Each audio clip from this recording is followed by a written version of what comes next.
I know you all love doll clothes. I know you all love poupées, so I thought I would share with you some of the wonderful poupées and some wonderful, wonderful costumes, French costumes that we have coming up in this auction, all from a museum where they have been stored for many, many, many decades, and so they're fresh to the market, and I think you'll really enjoy them.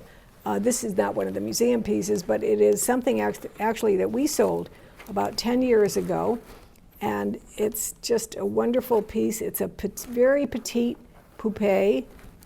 I'm going to hold this girl up because I want you to be able to see the back of her as well. She has a wonderful costume. And then when we turn her around, you can see, look at her wig, it's just beautiful. The little ribbon is still in it.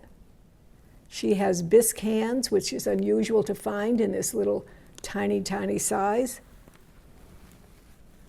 Very lovely. And she's been resting in her original box for almost 150 years now, with her wonderful original costume and with additional costume as well. Let me just show you the back of it. And then the front. And just in case you can't see it in the photograph when you look online, look at this wonderful little hat. Oh my God, this is so precious.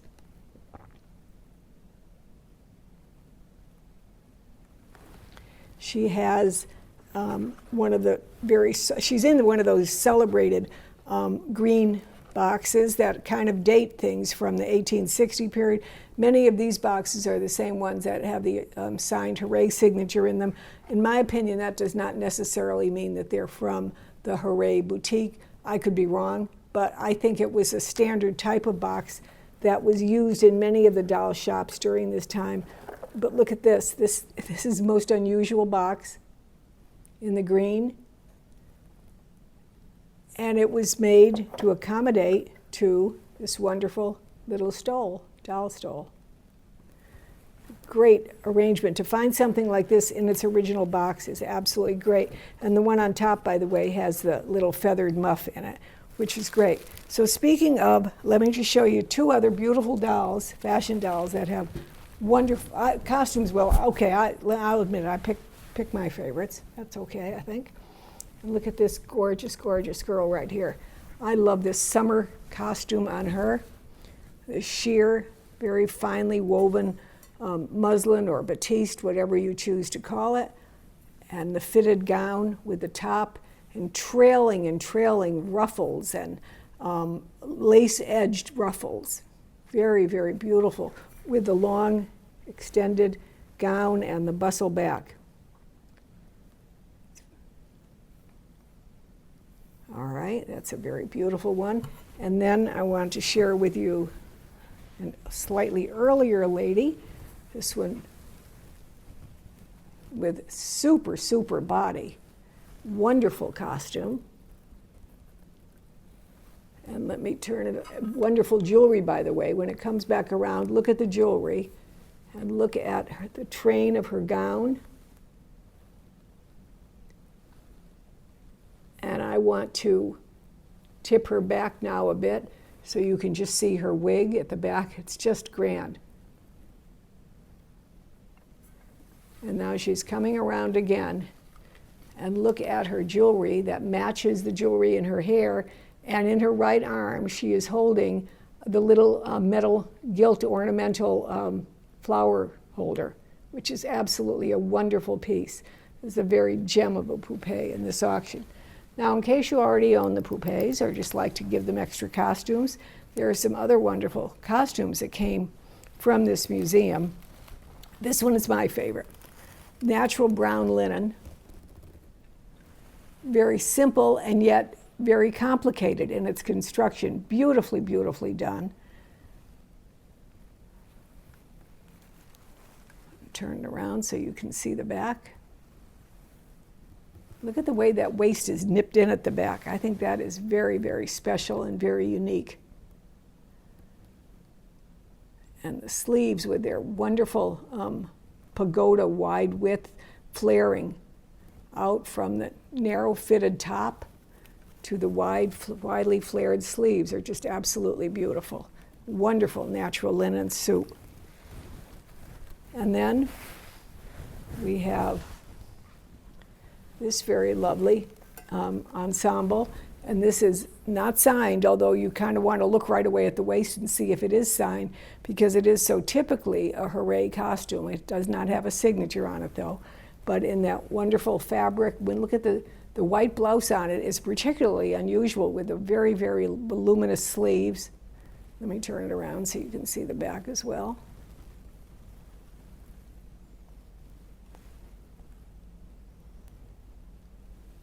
Very stunning piece. And let me see, and over here then we have, this is another really wonderful one. It's from the museum also, stored away all of this time. And the very typical use of colors, this taupe color and the peach color, with a fitted 1870 period and the little matching bows down the front. But I want to show you when I turn it around the back, because I had to do a double take when I first saw it, because I thought, is that original? Look at the garland of flowers down here. But I'm absolutely certain that that was originally part of the construction of the gown. Absolutely gorgeous piece. Can you imagine her walking in the room and this trailing behind her, and everybody's looking at her and they're saying, oh, wow, she wins a prize every time. Edging around the bottom of the jacket, all the little details that you hope to find. Everything is just splendid. All of these little pleats that are making the border pleats the same silk as the front. Very, very gorgeous gown. Now I want to just stay on this side for a minute because I'm over here, and I want to show you that this is a very typical costume in this broderie anglaise fretwork that was done in the early 1800s. And in a little bit, I'm going to show you some Jumeau bébé that will have this same kind of work on her dress. These were not homemade pieces. These were not family made. These were actual store pieces. It was Jumeau presented this costume with their bébés quite often, and very, very typical of ensembles, who had the luxury Paris doll shop, who had their own sewing warehouses, sewing studio in their shop, and had custom dolls. And I have had, over the years, doll after doll come to me in its original costume, and then I'll find the label of ensemble on the doll.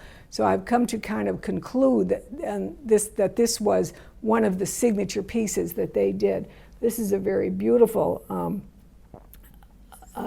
of the bébé gigoteur, who will wave her arms and cry mama, and just very, very beautiful, with her original gown and shoes and all. Okay, and then we're going to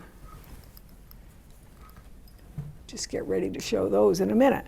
But first we're going to come over on this side, because I want to show you this wonderful costume ensemble on this very, very lovely Brew brevette. This is the first period Brew, very, very desirable, a very distinctive face. It's always almost a more gentle face than any of the bébés done later on, with her original lamb's wool wig, coming to us from the museum and wearing her original costume, as she's been preserved there for, well, probably 70 or 80 years since the original family bestowed it on the museum.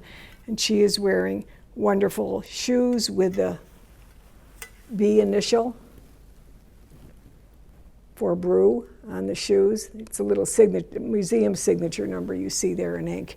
All right, and we would have that information available to the buyer. Beautiful bisque hands, absolutely wonderful. But what is even an actual bonus is she has two other costumes that come with her. Now I will tell you that one of them is quite fragile. It's this beautiful aqua silk piece with the skirt and with the matching jacket. The sleeves are where the fabric is the most fragile on this top, but could be lined, and someone could save that wonderful piece. And then there is this wonderful woolen flannel coat with the brass buttons that came with her also. And then a final piece of wardrobe, another costume that is just a typical color of bébés from this early 1880 period, which is the burgundy, and this one is accented with this wonderful lace trim and a little, it's like a figured velvet. It's a velvet banding and then figured velvet embroidery bands on it. Just an absolutely wonderful, wonderful dress for her. So she comes to you with her little wardrobe already. And then finally, I wanted to show you this absolutely fabulous ensemble. This is an original Jumeau ensemble with the burgundy dress and the lace over.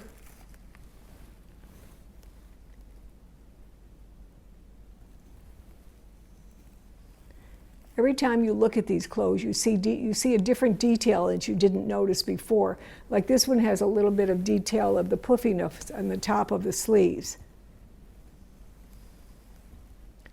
And with it comes the matching bonnet.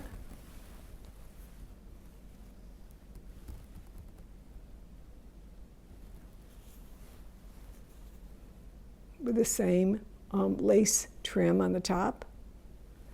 And even a matching parasol with a wooden handle. But here's the part that really is the coup de grace as far as I'm concerned. Look at this wonderful gift box that came in, the presentation box, and look what is stamped at the bottom. Now, whether this was a store piece or whether this was a special custom piece that was demanded from Jumeau when they were made on order for someone, whether they presented it this way, we don't know. But to have this early costume in this presentation box is really great.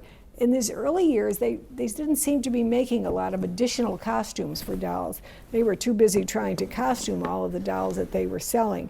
It was only later, when the department stores started to carry so many of their dolls, that you'll find so many costumes in department stores that very clearly were made distinctly to fit Jumeau, because those costumes will all have a size in the back of their shoulder, the back collar of the dress, the back collar neck, that will say 9, 10, 11, whatever size it was designed to fit. Very handy, sort of like how we buy clothes today, if you think about it. And then finally, I wanted to just share with you, because we have part 3, the final part of the extraordinary Lily Bates collection of dolls coming up at the tail end of this auction. And this portion, first we had the Lily Bates celebrity film ladies, early silent film ladies that were stars of stage and silent film. And then in their last auction, we had the child dolls that were done by Lily Bates. And in fact, there is one left over that is in this auction. And now this is the last section of this incredible collection of dolls that were created under the auspices of Lily Bates, a German sculptor and doll maker at the beginning of the century. And that's a great, great story in and of itself. I know there's a film being worked on to document this, and it's so important. It's a tragic story, but it's a wonderful story. And it's one of the stories of the first of the women doll makers who really tried to not create an industry, but certainly create a statement, a message to talk about her items. They were costumed by a Werkstatt in Vienna, where she then set up. And so the people there did the costuming for her. They did the film stars, they did the children, and now they're doing these various nationalities that are presented. I think there are, we have like 20 pairs. This is not a pair. I picked a man and a woman from each of the pairs. Well, I admit I picked my favorites, but I love the Scottish guy. He's absolutely wonderful. All of his detailing, right down to the fur sporran, it's just grand. And all of the little accents, even the Argyle socks, all of the pieces that Lily Bates did. When you see this whole collection, and if you scroll online, you're going to see the entire collection of them one after another. The faces are all different. This is not just, she did not just do a model face and then just painted it and put a costume on. Every face is different to really represent a particular kind of people, particular kind of moods is most important. This is the Chinese woman, and each of them is on their original wooden base with the name of the country they represent on the base. Really very, very fine workmanship on these.